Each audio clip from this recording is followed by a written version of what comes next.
So 7 steps to becoming an independent artist. You know, I've thought long and hard about how to distill becoming an independent artist into steps that would be applicable not just to my profession, my little world of whatever I do in terms of art, but applicable to any artistic profession. You know, I thought long and hard about it, and I came up with 7 things, 7 steps. Okay, so the very first one, live below your means. I know it might be obvious, but not a lot of people follow this. You know, everyone has great times and bad times, from the homeless person to the emperor. We all go through good times and bad times. You know, so we have to be prepared for those times. And as an independent artist, we have to live below our means and save, save, save. You never know when you're going to need it. Hopefully you never do. But if you are in a situation where the life that you're living right now and the income that you have right now is just enough to kind of keep going, then fine. You know, you don't have to save anything at this point. But anytime that you get a raise from now on, anytime that you get an increase in income from now on, try to save a good portion of it, you know, like 70% of it or something. So in other words, if you used to earn $20 and now you earn $30, so there's an increase of $10, save 7 of those dollars. Okay, you can feel free to spend the 3 extra dollars that you got. And try to constantly live below your means. I'm sure it'll come in very handy one day. So number 2, create a compass. This isn't like a real compass, this is more like a moral compass. Lines that you draw in the sand that you will never cross. Here is my moral compass to help guide me when I'm at a fork in the road. I don't know where to go. Number 1, family is important to us. Family is important to me. We want to stay close to our family. Being able to see my nieces grow up from when they were infants, you know, has been just wonderful as well. Wouldn't miss it for the world. So that's number 1. And the funny thing is about that is once I made that decision, then my parents moved halfway across the world and retired in Taiwan. So it's kind of amusing. But family is important. The next one is don't lie, because lying will only breed mistrust. That one is important to me as well. To just constantly tell the truth, whether or not it's going to not be the answer that people want to hear and things like that. I feel that it will breed trust in people. So even if the truth hurts, they'd still want to hear it from me, and they'd still want to hear my opinion. And the other side to this, if you are not totally into that, or I haven't totally sold you on that that guideline, is the fact that nowadays you can't really lie about anything anyways, because somebody out there in social media or whatever is going to know and going to expose you. So might as well just kind of come clean with things. Yeah. So the next one is, if we're working hard and using our common sense, then that means that we're succeeding. This one is a huge one for me, because every one of us will work on a bad project. Every one of us will have results that we didn't want. And a lot of times when we have our idea of success as being whether or not we got that job, or whether or not our project, our film hits #1 in the box office opening weekend, all these things are out of our control, right? And if we let our idea of success be out of our control, that means we do not have control of a good part of our lives that are super important to us. So the other thing is to think, well, if you have a great movie and you don't have a great career, is that success? If you did one awesome game and after that nothing for the rest of your life, is that success? Not really. To most of us, not really, right? Well, if you think about the fact that if you are constantly working as hard as you can and constantly trying to use your common sense, will that lead you to a successful career? I think so. I really do. I really, really do. So that is my purpose. That is my goal, to have a successful art career as opposed to having one great project or another great project. And by doing so, by having my goal being more about my overall art career, it allows me to concentrate on the things that are most important, which is to be successful for me is to try my hardest and to constantly use my common sense. And that is also not just in work, but relationships with family, with friends, to always try your hardest and to always use your common sense to strengthen those relationships and, of course, to strengthen your career.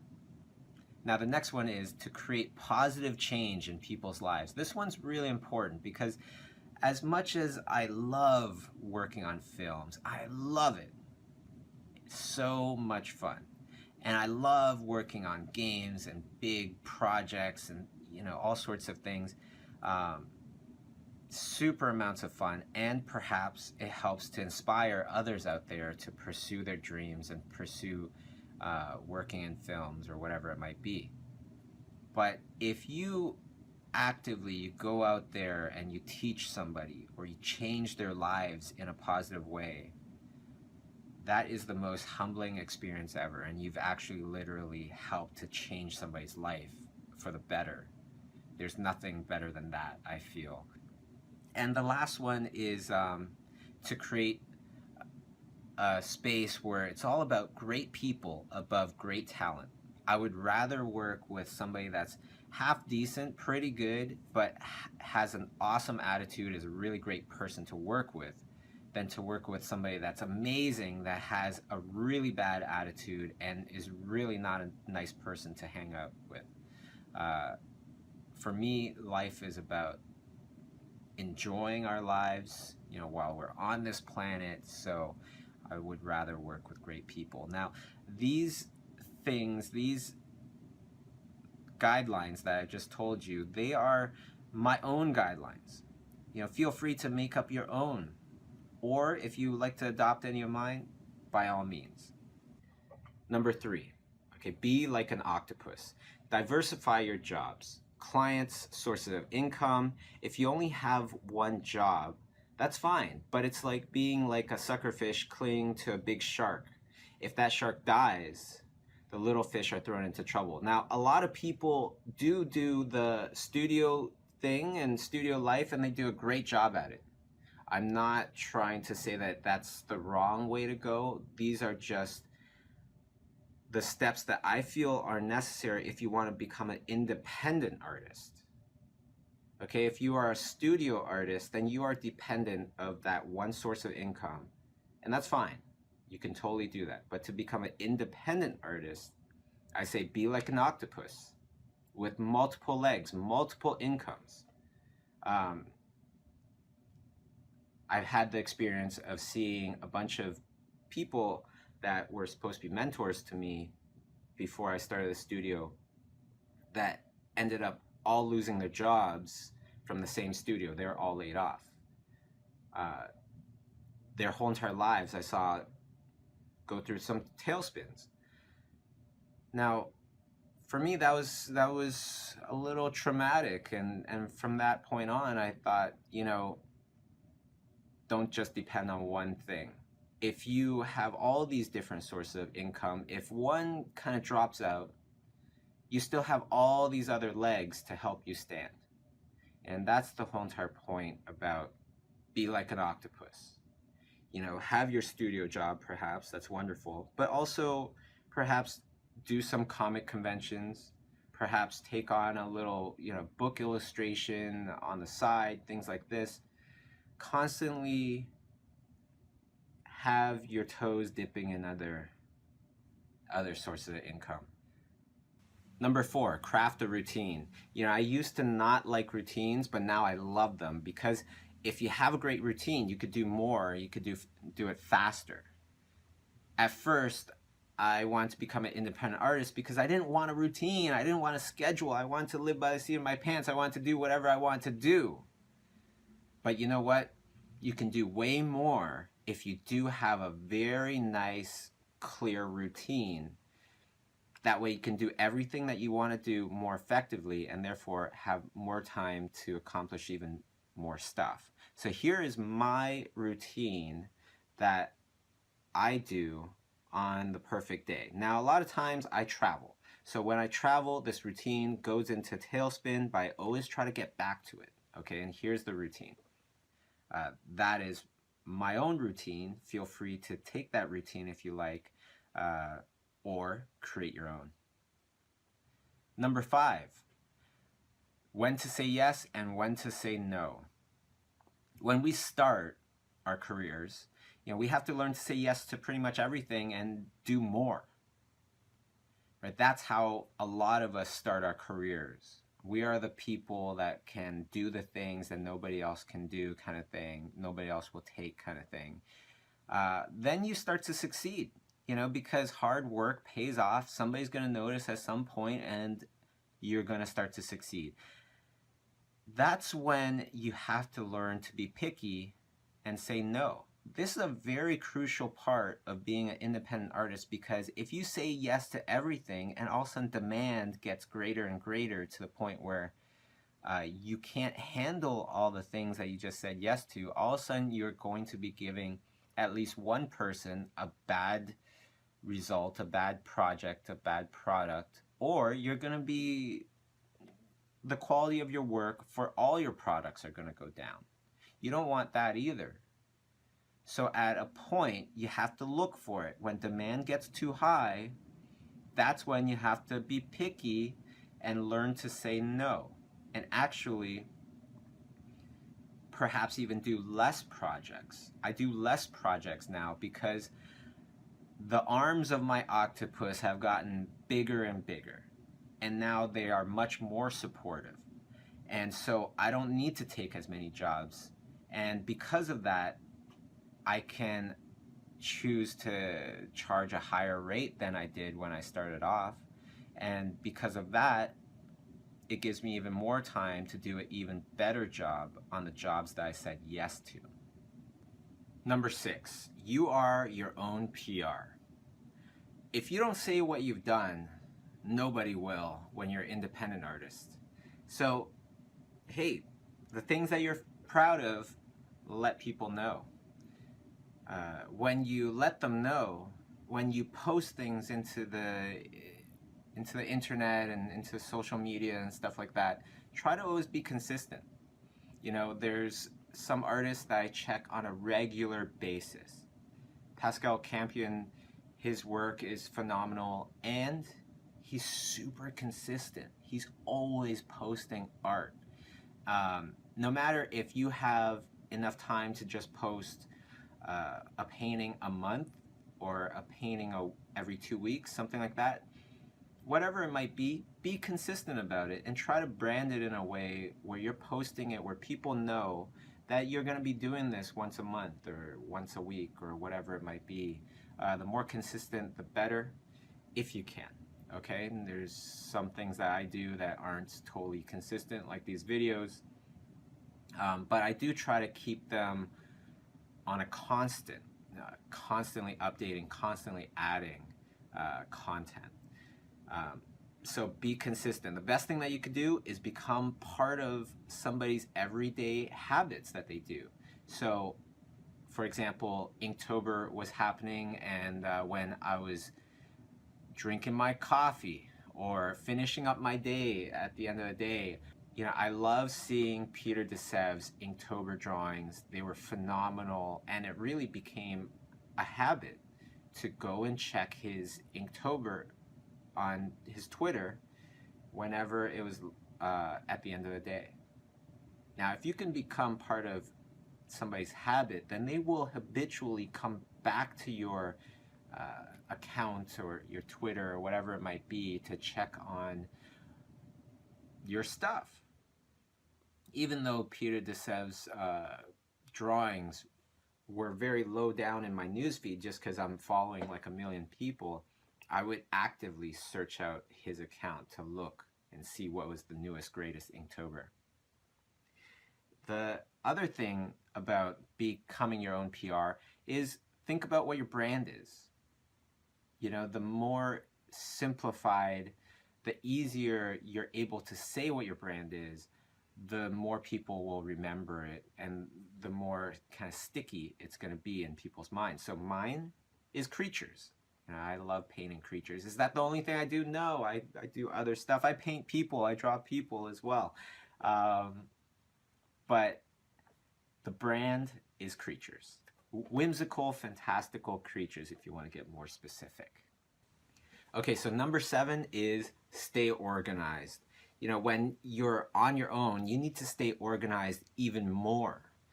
We spend more effort to do less when we're not organized. So make your to-do list. Even if it's as simple as just writing down all your stuff on a notepad and crossing them off as you go out and go through the day. You know, whatever it might be, do a to-do list. And like I was saying before, generally try to redo your to-do list in the afternoon, you know, right after lunch or something like that, so that when you come in the mornings, you can go straight to work. You know exactly what you need to do. You know, last piece of advice is design your life.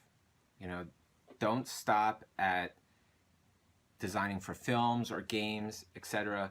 Continuously design your life. Don't let life design it for you.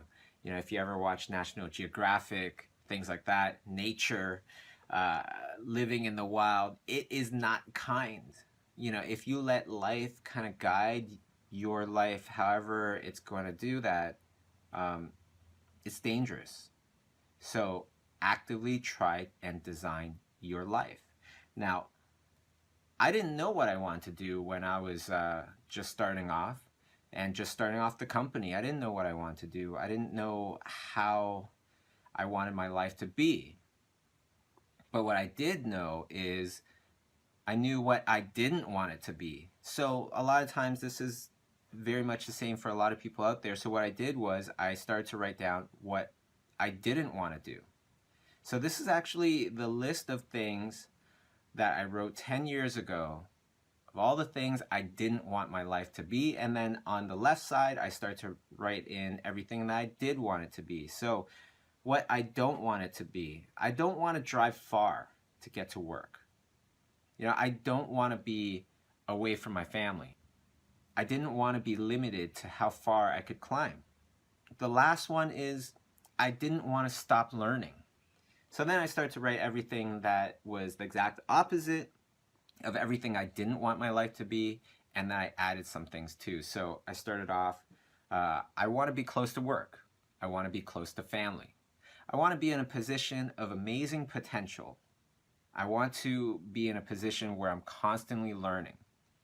I want to travel the world.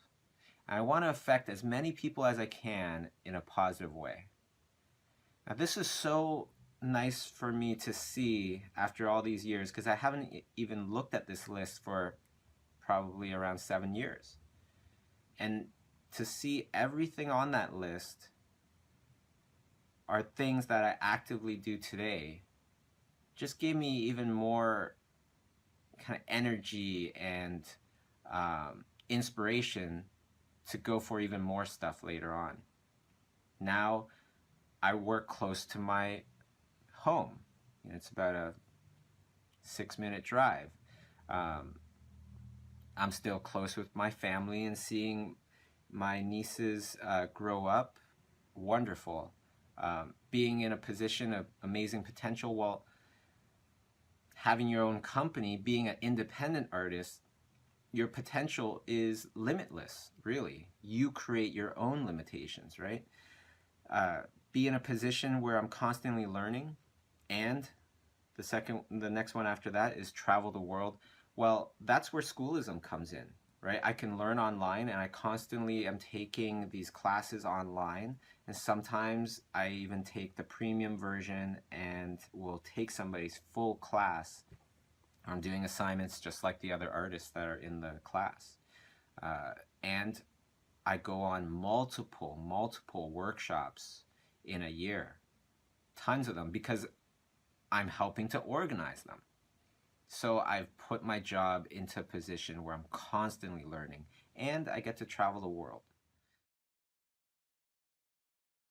And the last one is affect as many people as I can in a positive way. Well, that also ties into workshops, ties into schoolism, education. That's the best way to affect people in a very positive way, to give them a new skill set, to give them knowledge where they can better their lives. And that's it. So let me know what you thought about this video. And I hope it's helped you as much as these points have helped me throughout my career. And let me know in the comments what you think. Marketing for Artists 101. This was a presentation I did at CTNX in Burbank in 2015. A lot of people asked if I could put this presentation online, so here it is. Now, I'm lucky with my career that it started at pretty much the beginning of the social media movement. In a world that's becoming more and more connected, people are given more and more options for artists all over the world. Now, marketing for artists has taken on whole entire new levels of importance. So I want to share with you a bunch of the things that I've learned throughout these 10 years.